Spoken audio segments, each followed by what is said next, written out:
The most unknown of all the birth charts in Vedic astrology is Caturāṁśa. It splits each zodiac sign into 4 equal parts. And this reveals a geometry of fourths that opens up a window into interpreting the 4th house. So, therefore, what the Caturāṁśa is going to tell us is about our Guṇa and Varṇa.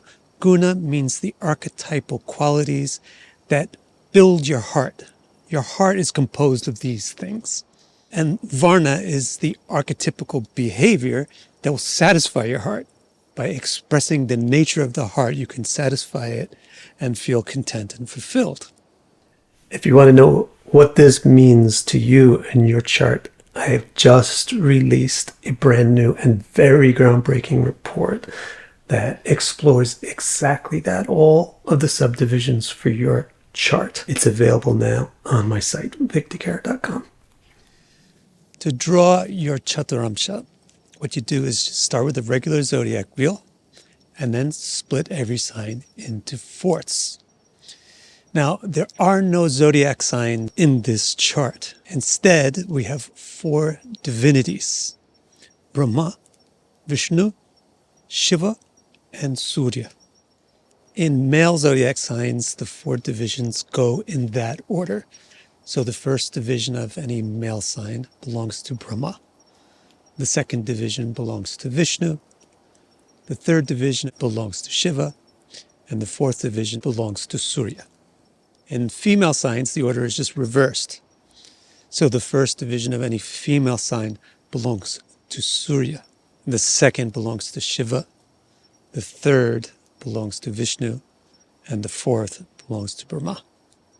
So now we have the template of the Caturāṁśa. To be able to interpret it, we just need to know what these 4 divinities symbolize. So each one has a particular guna that will reveal a particular varna.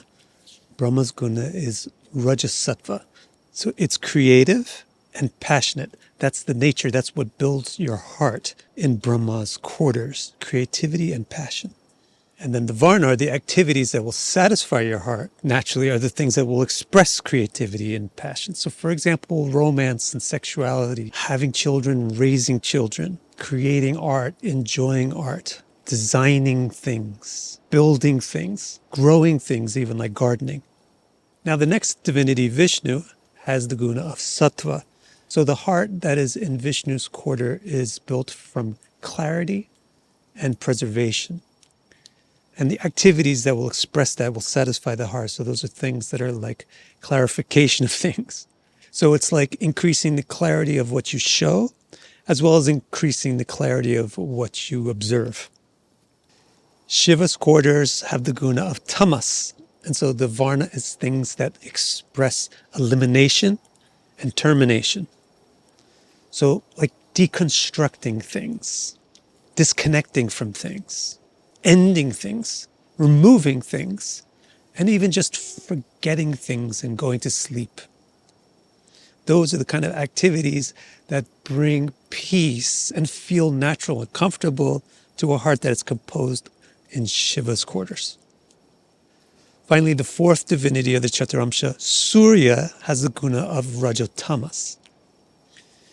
So Surya's quality is strength and power, consolidation of things like the sun, pulling things towards it.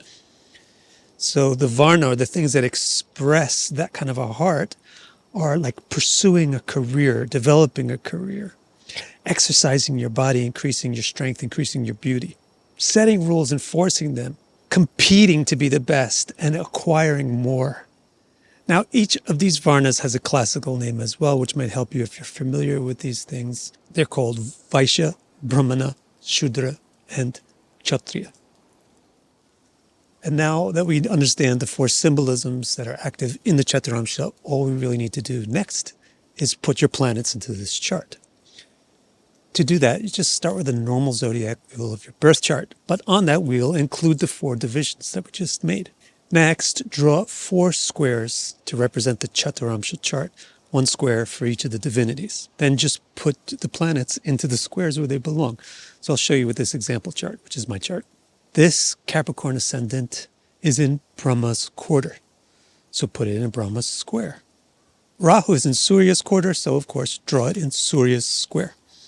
And by the way, Rahu and Ketu will always be in the same quarter of whatever sign they're in. This Taurus Saturn is in Viṣṇu's quarter, so put it in Viṣṇu's square. This moon is in Brahma's quarter, so it goes in Brahma's quarter, it goes in Brahma's square. The sun is also in Brahma's quarter, and so is Mars.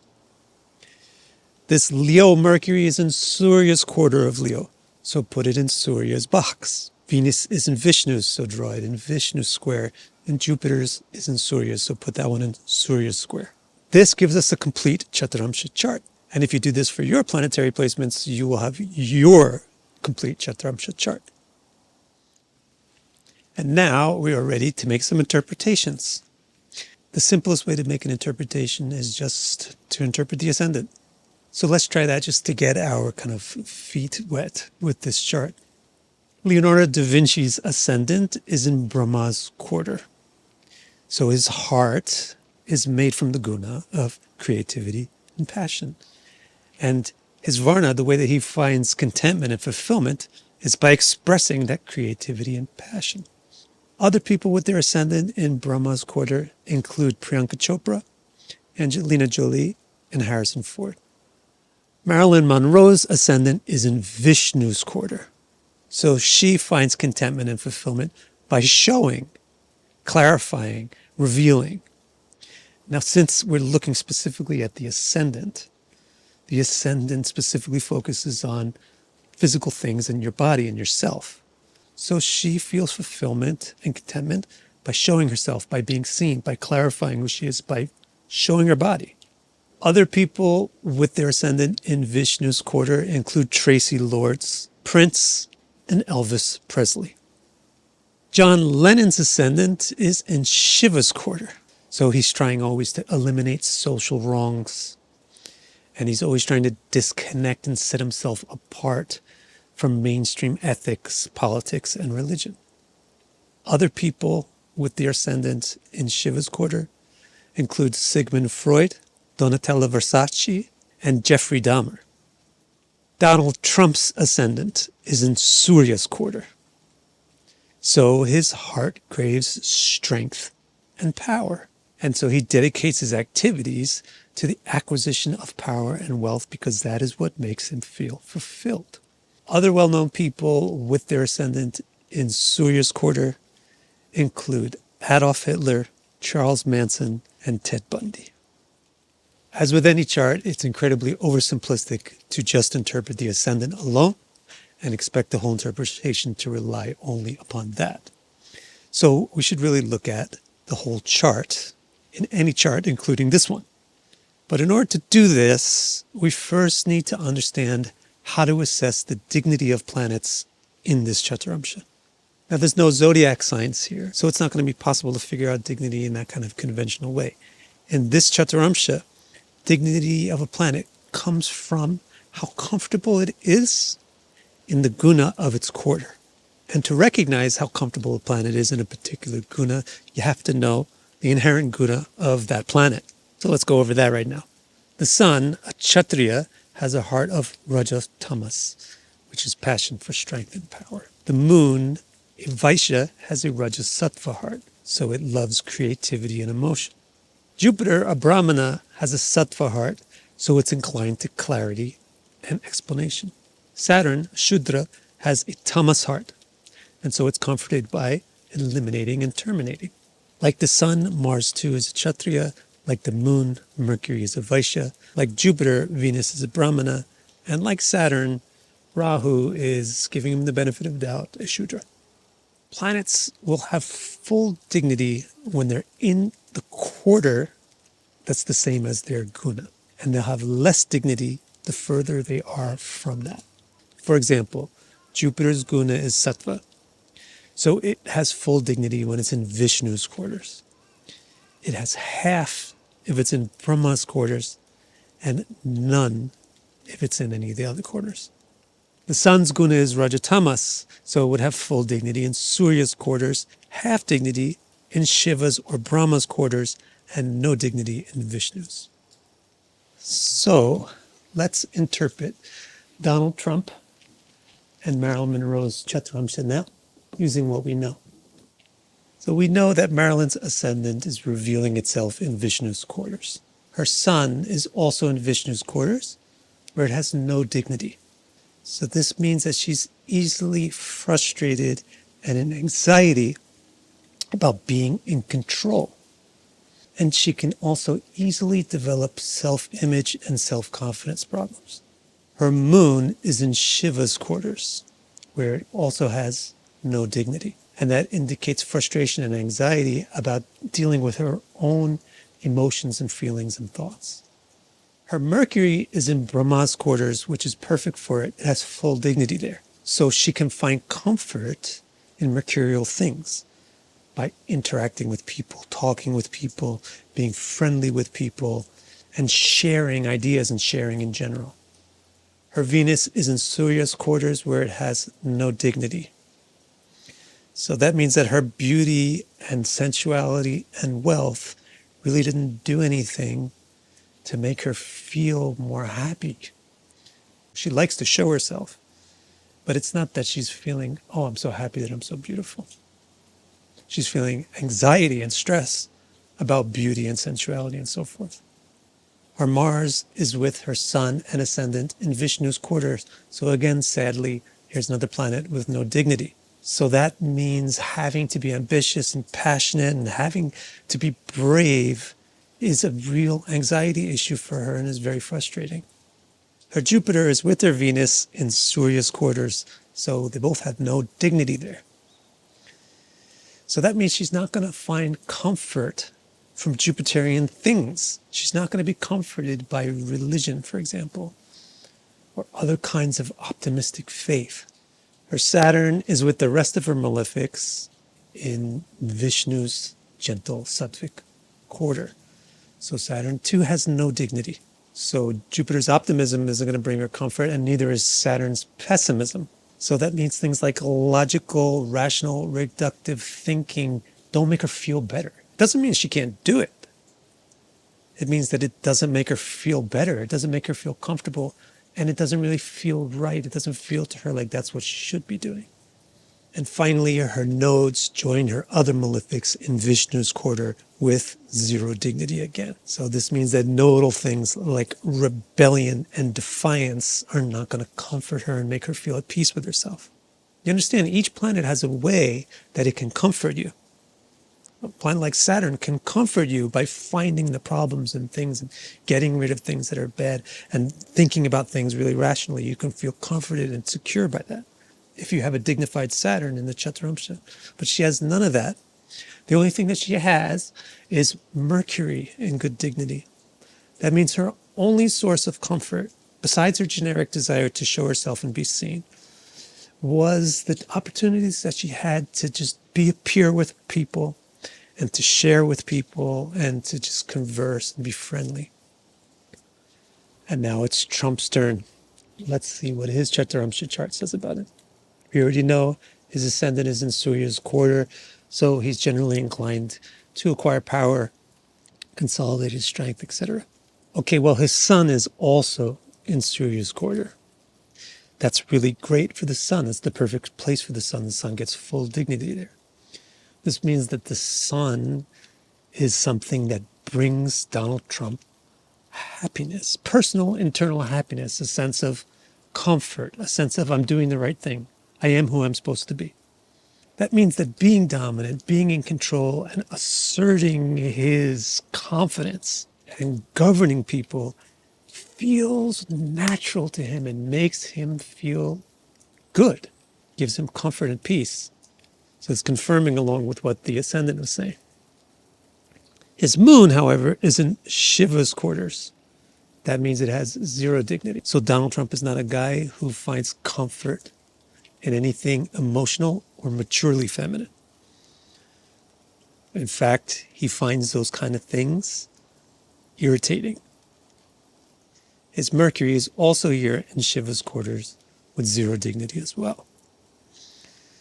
So friendship, sharing, communication, being a peer, egalitarianism in general, these are not things that are easy for him. These are things that cause him stress and anxiety that he doesn't like. His Venus is in Brahma's quarter, so it has half dignity. It would be best if it was in Viṣṇu's quarter, but it's right next door in Brahma, so it gets half dignity. So that means that he can sort of find peace with Venusian things as long as they are compatible with the Rajaguna, because it's in Brahma's quarter. So it's not going to be this purely sattvic aspect of Venus, which is more about giving beauty to the world. It's about the passionate aspect of Venus, which is about taking the beauty of the world. So he feels comforted and natural to take resources and to acquire wealth and to enjoy youthful feminine beauty. His Mars is with his Sun and Ascendant in Sūrya's quarters. So that quarter looks great. Sun is there with full dignity. The Ascendant is there giving its focus. And Mars is there again with full dignity. So that means the stuff that has to do with Mars is stuff that feels really great for Trump. It makes him feel natural. So that's manliness, power, adventure, bravery, strength, even redness. His Jupiter, however, joins the other benefics in Shiva's quarters with 0 dignity. So stuff like morality, faith, ethics, those irritate him. It's not like he is bad at them. That's not what the Caturāṁśa is saying. The Caturāṁśa is saying what irritates you versus what comforts you. And so morality, ethics, those things don't comfort him, they irritate him. His Saturn is in Brahma's quarter, where it also has 0 dignity. So he's also not comforted by Saturnian things, the pessimistic things, the reductive things. So that means he doesn't really like reductive thinking, he doesn't like logical thinking, it doesn't feel natural for him to behave that way, and he gets irritated when other people act that way. His nodes are in Shiva's quarter, so they have full dignity. So nodal things, rebellion and so forth, that's natural for him and make him feel like I am who I'm supposed to be. So this is why he's defying norms. He's rebelling against traditions and standards and institutions because it makes him feel comfortable and peaceful to do so, and were he not to do so, he would feel anxious. So what his Caturāṁśa shows, these 3 planets are very strong, Rahu, Sun, and Mars, and the others are pretty weak. So all of his sense of who he is and what makes him feel okay with himself is riding on those 3, Mars, Sun, and Rahu. So he will never stop defying, attacking, and dominating. Because if he ever became a person who couldn't defy and couldn't attack and couldn't dominate, he would rather die. There would be no other real significant source of comfort and peace in his life. And so like Marilyn Monroe, who had only Mercury, he would then become suicidal. But he has 3 strong planets and a lot of opportunity to exercise them. So it doesn't look like he's going to be suicidal anytime soon. Now the only remaining question is, how do you get this report so that you can get this information for yourself? You go to my website, victorcara.com, and you click on the readings link, and then you select what module you want. And then you click this to enter your birth data, and then you click this button to order it.